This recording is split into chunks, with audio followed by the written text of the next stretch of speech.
Tonight on Piers Morgan Uncensored, I've come to Beverly Hills in California to sit down with one of America's unofficial royal family.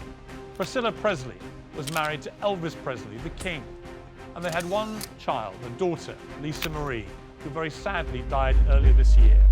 This is the first interview that Priscilla's given since that tragic event, and it's the first time she's talked on camera since the release of a movie about her life called Priscilla. What followed in more than an hour was one of the most moving. You know, I lost my mom, then I lost my grandson, and then I lost my daughter. Emotional. You're talking. Revealing that she was feeling almost suicidal herself. I think so. And surprising interviews that I've done in my entire career.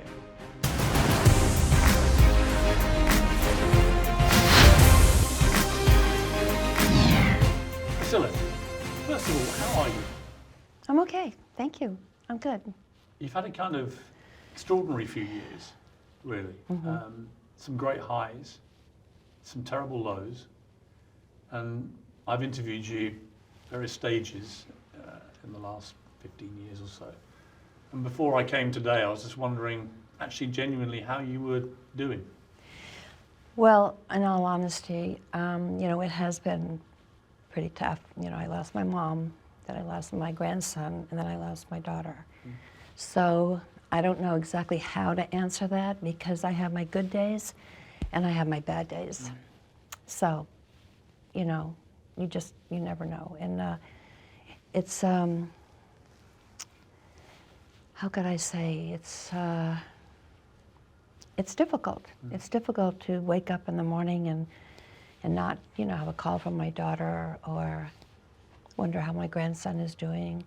It's like a part of your, not part, but a large part of your life is taken away. The particular difficulty for someone like you is that you can't do this privately.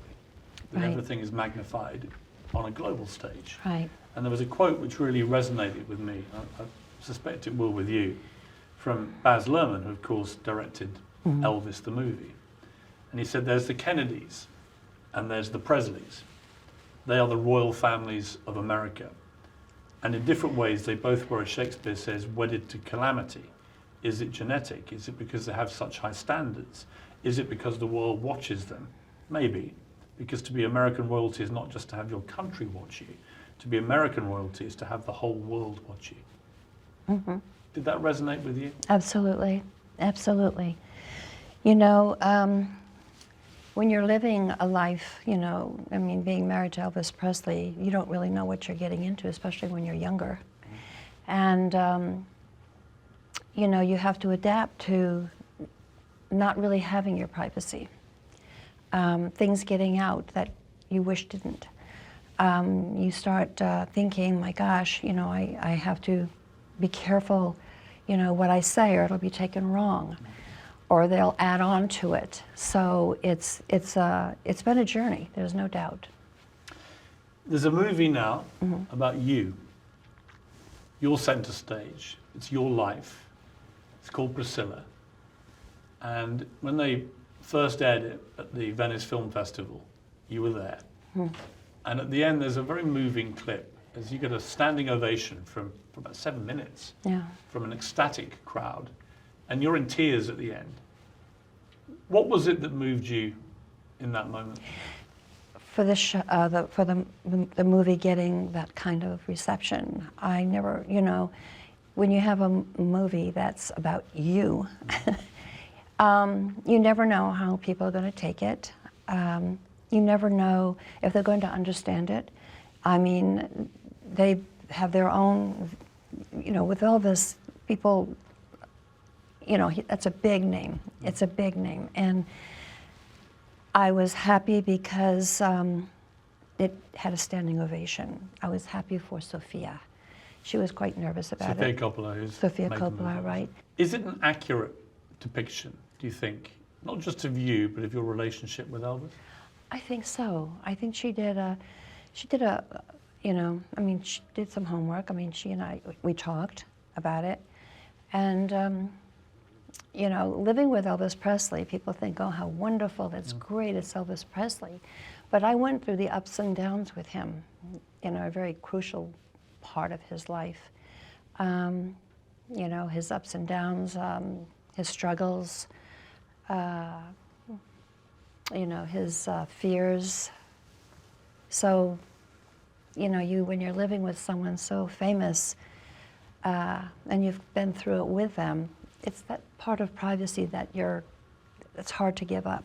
It's hard to share. It's hard to, you know, I don't want to give out too much because I want some of that myself. Right. That's just for me. And actually, one of the reasons it's reputed that Elvis loved you so much was that from the very first moments that you were together, even though you were very young and you were at school, and we'll come to that, you never spoke about him to people. Right. You absolutely respected and protected his privacy, even though at the time he was one of the biggest stars in the world. And that really endeared you to him, the fact that you safeguarded the privacy. I did. When I first started dating him, or let's say, you know, he would call to my parents to see if I could come over just on the weekends, you know, maybe Friday, maybe a Saturday. That whole, I mean, part of my life was getting to know him, but the question was, why me? Why is he drawn to me? Why is he asking my mother and father if it's okay if, you know, I would go visit? And when I put all the pieces together, it's because I was the listener. I was the one that he trusted more, I think, than anyone. And I honored that, and I would never give that up. I never told kids at school that I was seeing him. No one even knew, because I valued that trust. And why? And I would ask the question, why me? Why does he trust me? I was the listener. He would tell me about how upset he was with his father, who actually, he lost his mother a year before. He went to the army, and then his father met this woman who had 3 children. And he couldn't believe his father. I couldn't believe, yes, that his father would so soon start dating and falling in love. And then he would pour his heart out to me, get emotional about it, because he was so close to his mother. So I looked at the trust factor meant a lot to him, a lot. And to this day, you know, there are things I hold to my heart and I won't give up. You never badmouth Elvis. I've noticed that about you your entire life. No. You've never had, even though you got divorced and everything else, you've been an impeccable support to him even decades after his death. It obviously matters to you a lot. A lot. He was a very special human being. And to be put in the position that he was in, never expecting to be as big as he became. You know, he just loved his music, he loved to sing, he loved to entertain people, and that's what he started out until, much to his surprise, he was received so well. And I remember being in Las Vegas, and it was always a packed, I mean, literally, he sold out every night. And you looked in the audience, and he'd see it full every single night. And then he'd go later on and start touring, and there would be sold out every night. And he said to me, you know, I see all these people coming to see me, and I don't understand why. Am I to do and be something else? Is there a message for me that maybe I should be preaching? Maybe I have a message for people. And he would bring out the Bible at night sometimes and look and read. And not that he compared himself to Jesus in any way. He read the Bible all the time. It was just him thinking, maybe I'm here for another purpose, a message to give.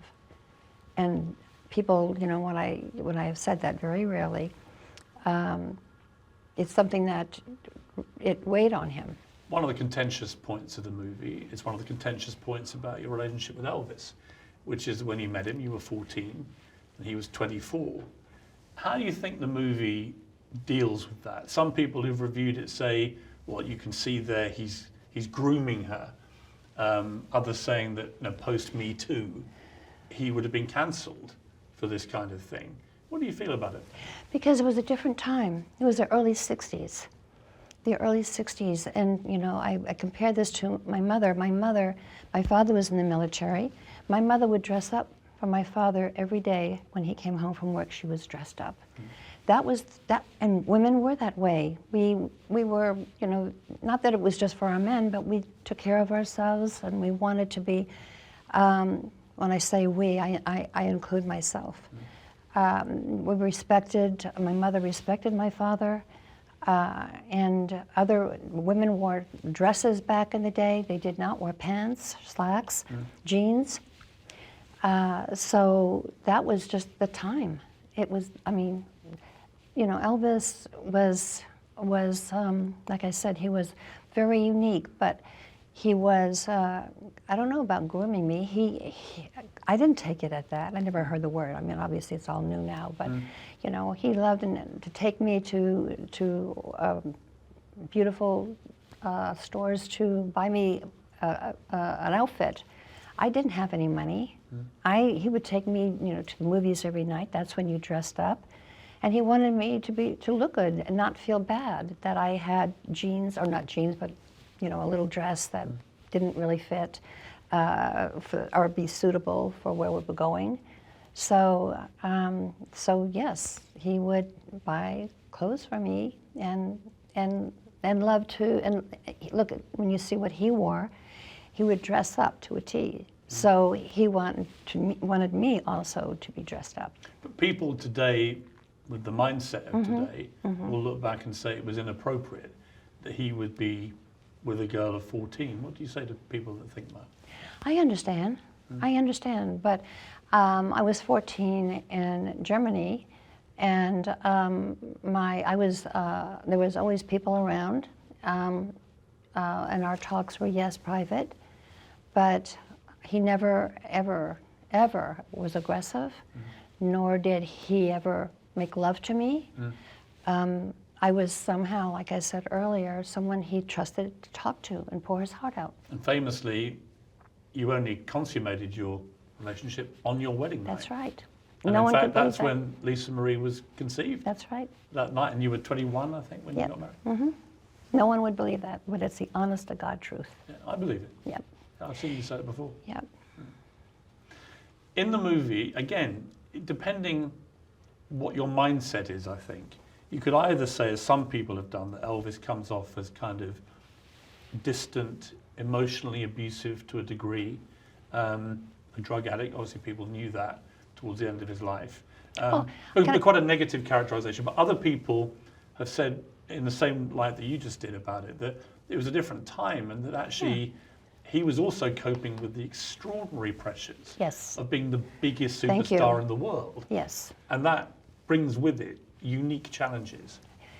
He had a lot on his shoulders to take care of, to do. He had, you know, films that he hated, all of them actually, except the first two. Really? Yes. He was, you know, he felt that he was being a joke, you know, to have this kind of, on the beach, girls, girls, girls, and that's all really what Hal Wallace gave him. Colonel Parker signed a 5-year contract with Hal Wallace, and never cared about what kind of movies they were. Elvis was frustrated at the fact that he couldn't get roles that he wanted. And Colonel just didn't understand his client at all. What was he like, Colonel Burke? Yeah. Colonel? Was he like the Tom Hanks portrayal in the movie?